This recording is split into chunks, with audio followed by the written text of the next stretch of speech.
आज हम लोग बात करेंगे एनीमिया के बारे में, जिसको हम लोग खून की कमी बोलते हैं। ये होता क्या है, कैसे इसको प्रिवेंट किया जाता है, इसका ट्रीटमेंट क्या होगा, उसके बारे में कुछ मेडिसिन के बारे में जानकारी लेंगे। तो चलिए शुरू करते हैं। मेरे चैनल पर नए हैं तो सब्सक्राइब जरूर करें और पूरे फुल वीडियोस को देखें, ताकि आपको समझ में आए कि एनीमिया होता क्या है और क्यों होता है। तो बहुत पहले से ही एनीमिया के लिए रक्तहीन शब्द का प्रयोग होता आ रहा है, जिसमें ब्लड की कमी बोला जाता है। जहाँ तक पेशेंट की प्रकृति का संबंध है, रक्तहीनता शब्द बिल्कुल ठीक है। किसी भी एनीमिया के पेशेंट को ब्लड की कमी, ह्यूमन बॉडी में ब्लड के रेड ब्लड सेल की संख्या तथा ब्लड की उपस्थिति, हेमोग्लोबिन की मात्रा कम हो जाना ही एनीमिया होता है। इस प्रकार जब ब्लड में आयरन की कमी और हेमोग्लोबिन की मात्रा कम हो जाती है तो यह डिजीज हो जाती है, एक बीमारी हो जाती है। किसी भी कारण से शरीर में ब्लड कम पड़ जाए तो भी एनीमिया हो जाता है। तो यह बेसिकली दो प्रकार का होता है। पहला आयरन डेफिशिएंसी एनीमिया, दूसरा पर्नीशियस एनीमिया। तो आयरन डेफिशिएंसी एनीमिया इस प्रकार का एनीमिया जन साधारण में अधिक देखने को मिलता है। यह डिजीज पूरे वर्ल्ड में पाई जाती है। हमारे देश में यह एनीमिया अधिक देखने को मिलता है।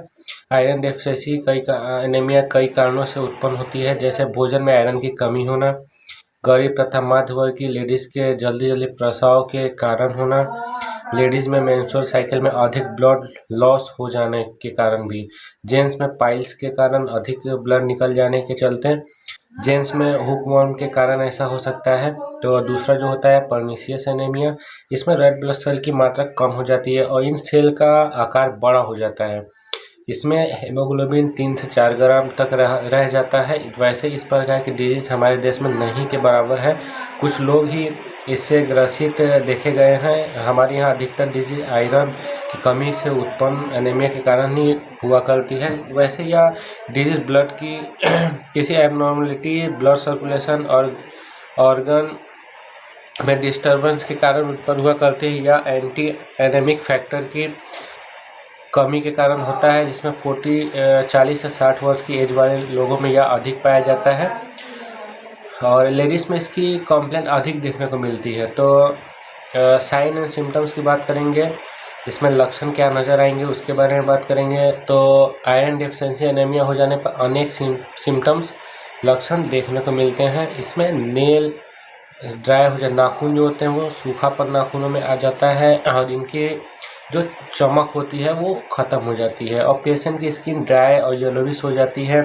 शरीर का पीला पड़ जाना इस रोग की खास विशेषता है। वीकनेस होना, हार्ट रेट का बढ़ जाना, धड़कन बढ़ जाना और टैकीपनिया मतलब सांस लेने में दिक्कत होना, सांस फूलना, पेशेंट के हाथ पैर सून पड़ जाना, मसूड़ों में सूजन हो जाना, जी मिचलाना, वोमिटिंग होना, हाथ पैरों में खिंचाव होना, जैसे सिम्टम्स से लक्षण नज़र आते हैं। तो इंस्ट्रक्शन में क्या क्या किया जा सकता है, यह एक लाइफ थ्रेटनिंग डिजीज़ है, ये जानलेवा बीमारी हो सकती है। अगर समय रहते इसका डायग्नोसिस और इलाज ना किया जाए तो पेशेंट की डेथ भी हो सकती है। तो पेशेंट को कंप्लीट बेड रेस्ट देना चाहिए। सीरियस कंडीशन में ब्लड ट्रांसफ्यूजन किया जाना चाहिए और पेशेंट को विटामिन B12 यूज़ करने की सलाह देनी चाहिए। पेशेंट को प्रतिदिन स्नान करना आवश्यक होता है। खुली हवा में सैर कराना चाहिए। पेशेंट की भूख को बढ़ाने का प्रयास करना चाहिए। तो इसका जो ट्रीटमेंट होता है, तो एनीमिया का ट्रीटमेंट करने से पहले हमेशा इसका कारण जानना चाहिए, क्या क्या एनीमिया हुआ क्यों है।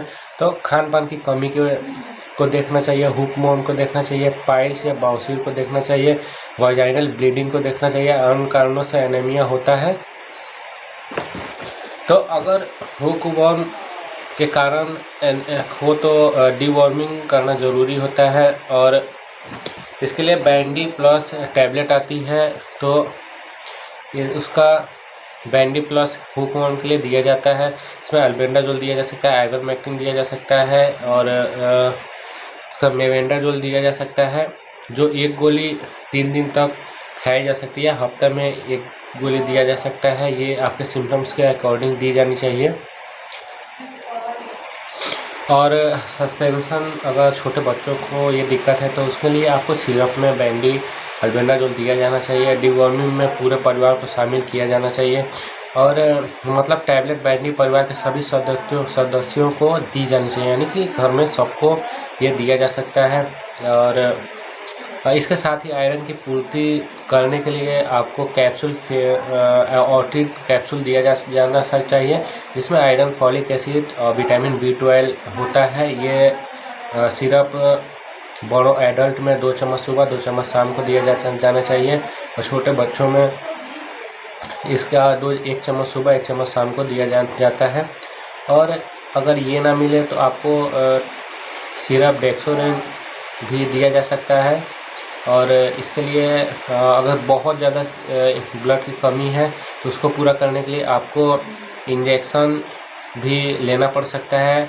एम्फिरॉन 2 ml का इंजेक्शन मांसपेशी में लगाया जाता है, लेकिन इसको लगाने से पहले आपको AST टेस्ट करना ज़रूरी होता है, जो 0.5 ml आपको मांसपेशी में लगा कर देखा जा सकता है 5 से 10 मिनट की। आपको इससे कोई रिएक्शन नहीं है।